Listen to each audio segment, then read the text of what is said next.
Hello friends, previous இயரில் கேட்டால் 2 maths some வந்து பார்த்துடலாம். ஒரு மாணவரை 7² × 9² என்று எழுத சொன்னார்கள். அவர் எழுதியது 7799, ஓகேங்களா, 7799.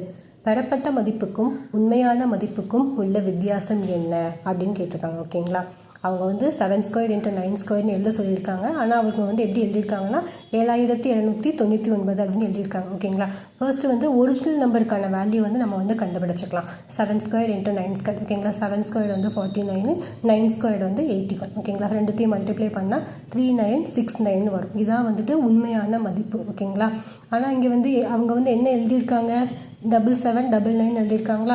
அப்போ 7799க்கும் இந்த உண்மையான வேல்யூக்கும் உள்ள டிஃப்ரென்ஸ் தான் சம்மில் கேட்டிருக்காங்க. ஓகேங்களா, இது ரெண்டுத்தையும் சப் பண்ணால் ஆன்சர் வந்து என்ன வரும்னா 3830. இந்த கொஷினுக்கு ஆன்சர் வந்து ஏ ஆப்ஷன் தான். அதுக்கடுத்து செகண்ட் கொஸ்டின், ஒரு எண்ணின் 20% 140 என்றால் அந்த எண்ணின் 140% மதிப்பு என்ன அப்படின்னு கேட்டிருக்காங்க. ஓகேங்களா, இந்த மாதிரி கொஷினை இங்கிலீஷில் ரீட் பண்ணிங்கன்னா கொஞ்சம் ஈஸியாக இருக்கும். If 20% of a number is 140, then what is the value of 140 of the number? ஓகேங்களா அப்படின்னு கேட்டிருக்காங்க. இந்த இங்கிலீஷ் வேர்டில் ஆஃப்னா அதுக்கு என்ன மீனிங்னா மல்டிப்ளிகேஷன், இன்ட்டுன்னு அர்த்தம். ஓகேங்களா, அதே மாதிரி இஸ்ன்னு கொடுத்துருந்தாங்கன்னா ஈக்குவல் டு அப்படின்னு அர்த்தம். ஓகேங்களா, இப்போ கொடுத்துருக்கிறத நம்ம அப்படியே எழுதலாம். 20% ஆஃப் ஏ நம்பர்னு கொடுத்துருக்காங்களா. 20%னா 20/100. அப்புறம் ஆஃப்னு கொடுத்துருக்காங்க. ஆஃப் வந்து இன்ட்டு. ஓகேங்களா, ஆஃப் ஏ நம்பர், அந்த நம்பர் வந்து தெரியாது, நம்ம அந்த நம்பர் வந்து எக்ஸ்ன்னு எடுத்துக்கலாம். ஓகேங்களா, ஈக்குவல் டு இஸ்ன்னு கொடுத்துருக்காங்களா. ஒவ்வொரு வேர்டுமே முக்கியம்.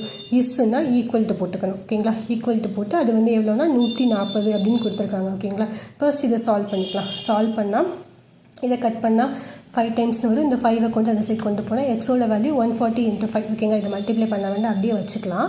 அடுத்து என்ன கேட்டிருக்காங்க, கொடுத்துருக்காங்கன்னா what is the value of 140% of the number. ஓகேங்களா, ஆஃப்னா வந்து மல்டிப்ளை பண்ணணும்னு அர்த்தம். அப்போ அந்த நம்பரை வந்துட்டு 140%ஆல் மல்டிப்ளை பண்ணணும். ஓகேங்களா, பர்சன்டேஜ்னா டிவைட் பை 100 வரும் நமக்கு தெரியும். ஓகேங்களா, அப்போ எக்ஸோட வேல்யூ வந்து 140 × 5 × 140/100. ஓகேங்களா, ஆஃப்னா மல்டிப்ளிகேஷன் மீனிங். ஓகேங்களா, இப்போ இது எல்லாத்தையும் சால்வ் பண்ண ஆன்சர் வந்து 980 வரும். இந்த கொஷினுக்கு ஆன்சர் வந்து டி ஆப்ஷன் 980 தான். ஓகேங்களா, ஆஃப்னா மல்டிப்ளிகேஷன், இஸ்னா ஈக்குவல் டுன்னு அர்த்தம். ஓகேங்களா, தேங்க்யூ ஃப்ரெண்ட்ஸ். பிடிச்சிருந்தா லைக் பண்ணுங்கள்.